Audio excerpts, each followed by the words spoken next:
ഐക്യജനാധിപത്യ മുന്നണിയുടെ ശക്തനായ യുവനിരയിൽ മുന്നിട്ട് നിൽക്കുന്ന വേറിട്ട ഒരു ശബ്ദം തന്നെയാണ് VT ബൽറാം.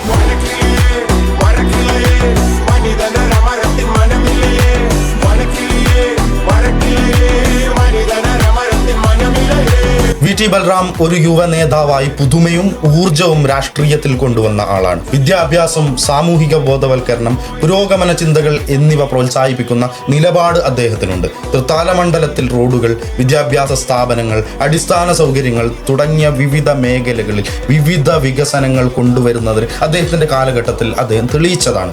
സാമൂഹിക അനീതികൾക്കും അസമത്വങ്ങൾക്കും എതിരെ തുറന്നു പറയുന്ന നേതാവ് കൂടിയാണ്. ഇത് പലർക്കും അദ്ദേഹത്തോട് വിശ്വാസമുണ്ടാക്കുന്നു. സാധാരണ ജനങ്ങളുമായി ഇടപെടുന്നതിലും അവരുടെ പ്രശ്നങ്ങൾ കേൾക്കുന്നതിലും സജീവമായ വ്യക്തിയാണ്. അഴിമതിക്കെതിരെ ശക്തമായ നിലപാടുകൾ കൈക്കൊണ്ടിട്ടുള്ള ഒരു നേതാവും കൂടിയാണ് VT ബൽറാം. VT ബൽറാം വീണ്ടും വിജയിക്കണം എന്ന് ചിലർ വിശ്വസിക്കുന്നത് അദ്ദേഹം യുവജനങ്ങൾക്ക് പ്രതിനിധിയായും വികസനവും പുരോഗമന ചിന്തകളും മുന്നോട്ട് കൊണ്ടുവന്ന ഒരു യുവ നേതാവായി കണക്കാക്കുന്നതുകൊണ്ട് തന്നെയാണ്. അതുകൊണ്ട് തന്നെ തൃത്താല മണ്ഡലത്തിലെ ശക്തനായ എതിരാളി ഉള്ളത് കൊണ്ട് തന്നെ പ്രത്യേക രാഷ്ട്രീയ സാഹചര്യത്തിൽ ഉരുത്തിരിഞ്ഞു വരുന്ന VT ബൽറാമിന് അനുകൂലമായ ഒരു രാഷ്ട്രീയ സ്ഥിതിയാണ് അവിടെ നിലനിൽക്കുന്നത്. കാര്യം യുവാക്കൾക്കറിയാം, യുവജനങ്ങൾക്കറിയാം, അവരുടെ കൂട്ടത്തിൽ നിൽക്കുന്ന വേറിട്ട നിയമസഭയിലെ ശബ്ദമായി മാറുന്ന, ഉയർന്നു വരേണ്ട, ഉയർന്നു കേൾക്കേണ്ട പുതുമയുടെ, യുവത്വത്തിൻ്റെ പുതിയ വികസനങ്ങളുടെ മാറ്റങ്ങൾ കൊണ്ടുവരാൻ പ്രാപ്തിയുള്ള, നട്ടെല്ല് വളക്കാത്ത ഇതുപോലെയുള്ള നേതാക്കളെയാണ് ഐക്യജനാധിപത്യ മുന്നണി ഇപ്രാവശ്യം അവതരിപ്പിച്ചതും.